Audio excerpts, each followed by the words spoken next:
E eu acho que a gente tem uma particularidade na nossa carreira que todo dia sendo muito diferente, todo dia é muito diferente. Tipo, tem um dia que... Teve dias que eu chorei no plantão, sentado no computador, que eu falei, cara, eu não volto aqui amanhã. De paciente, tipo, de madrugada, assim, eu sentar para evoluir um paciente que ele ficou descontido durante o dia. Ele tava, acho que uns 16 dias contido, que ele era um paciente psiquiátrico, morador de rua. Daí, no dia que eu cheguei, peguei o plantão, ele tava descontido.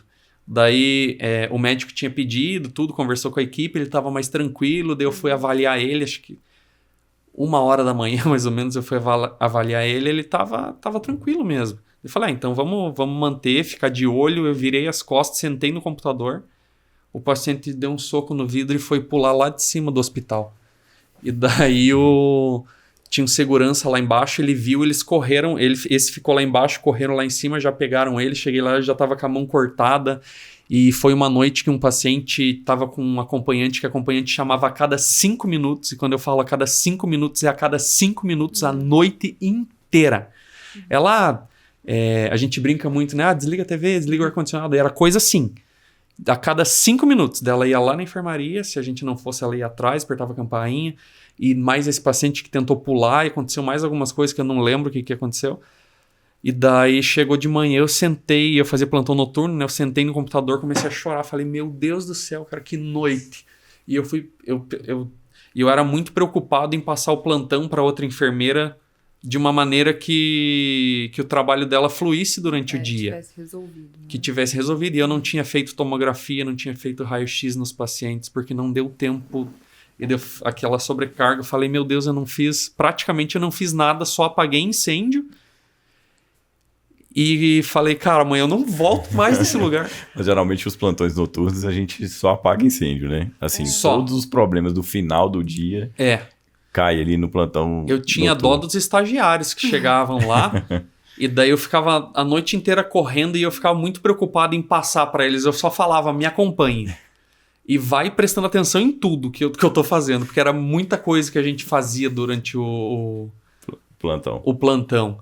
Aí eu ficava feliz quando dava tempo de eu explicar. Falar, vamos passar uma sonda então com mais calma. Não na loucura. Vamos passar uma sonda, uma sonda naso, uma sonda vesical. Não na loucura da emergência, igual você foi fazer lá do paciente amputado e o estagiário teve que manusear o cachorro enquanto você fazia o socorro.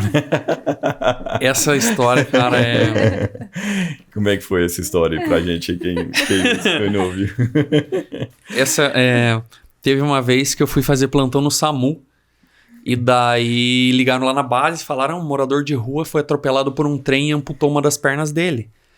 E daí tinha um estagiário junto. Eu falei, vamos na ocorrência com nós. Daí a gente chegou na ocorrência, morador de rua no chão ali, um cachorro caramelo do lado, que sempre tem, né? Do morador de rua, acompanha, né, ele. Daí eu fui fazer o procedimento, fomos ali, o cachorro nas minhas pernas, tentou me atacar. Daí eu falei, meu Deus, o que vamos fazer? Daí eu fui de novo, o cachorro... Daí eu falei, cara, o que vamos fazer? A equipe ali, olhei pro estagiário, falei, viu, você distrai o cachorro? Daí ele falou, deixa comigo. Daí ele foi lá, distraiu o cachorro. Daí a gente foi ali, puncionou tudo, levamos o paciente. E quando não tem mais o que fazer com o membro do paciente, o médico tem que laudar tudo, mandar pro IML. Daí eu chamei o estagiário na recepção. Daí eu falei, viu, pegue a perna do paciente que ficou na ambulância. Daí o estagiário ficou branco me olhando. Ele falou, você não pediu pra eu distrair o cachorro? Falei, não.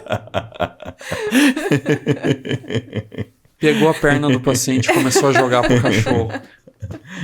E daí na correria a gente só vai perceber quando a gente para, respira. Era a vida do paciente ali, que você estava olhando naquele momento, né? Cara... Eduardo, aconteceu comigo um caso interessante e a gente vai lembrando das histórias, né?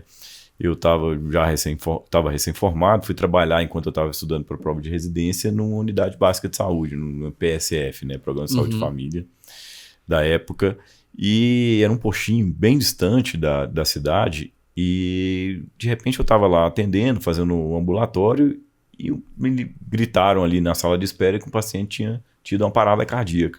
Era um senhor, um faixa de uns 80 anos, e aí aquela correria, coloca na maca, e um lugar que você não tem preparo, né? Então, assim, unidade básica de saúde, a maioria você não tem suporte nenhum para uma possível parada cardíaca. E eu comecei a reanimar esse paciente, coordenar a equipe, né? Você faz isso, você faz aquilo. E de repente, eu comecei a ser esmurrado, comecei a tomar muita porrada nas costas. Porque eu estava massageando o paciente e a família achou que eu estava agredindo. Capaz. E começaram a me bater. Eu falei, o que eu vou fazer? Eu vou me salvar ou eu vou salvar o paciente? Meu Deus! E aí, cara, eu tive que continuar massageando o paciente e com as pernas, uma perna empurrando quem estava me batendo, porque eu não sabia o que estava acontecendo. Então, assim, esse paciente acabou saindo, esse paciente sobreviveu à situação caótica, né, da estrutura, e eu tô aqui para contar a história. Caramba, é a primeira massagem cardíaca. Então, assim, realmente a gente vive no estresse o tempo todo, né? Sim. Então, essa história é... Eu falo que é maravilhosa, tipo, no contexto geral das coisas que a gente vive. Uhum. Isso é a nossa vida. Imagine você tem que aprender luta agora pra fazer... Uma vez uma mãe, numa unidade de pronto atendimento, deu um soco na boca da filha na minha frente. Na época da pandemia, não podia entrar, elas discutiram e a mãe veio e deu um soco na boca da filha. Voou o dente da menina no meu jaleco e delas foram brigar lá fora. E daí eu só falei assim, ó, a hora que vocês terminarem de se quebrar na porrada, eu vou atender vocês. Delas terminaram, ficaram as duas jogadas ali. E a mãe... Esse é o negócio que acontece, né? O paciente que chega... Que tá bem ruim. Essa mulher chegou e ficou sentada. Ai. Delas começaram a discutir. Ela esqueceu a dor. E quebrou a filha dela na porrada. E daí essas situações que a gente vive que, cara... Imagine ser agredido no ambiente de trabalho. Tipo, não é um negócio normal de acontecer, só acontece com a nossa profissão. Tá cada vez mais comum, né? Importante falar isso, que assim, o profissional tá ali, a gente busca entender, a gente sempre conversa isso lá em casa, né?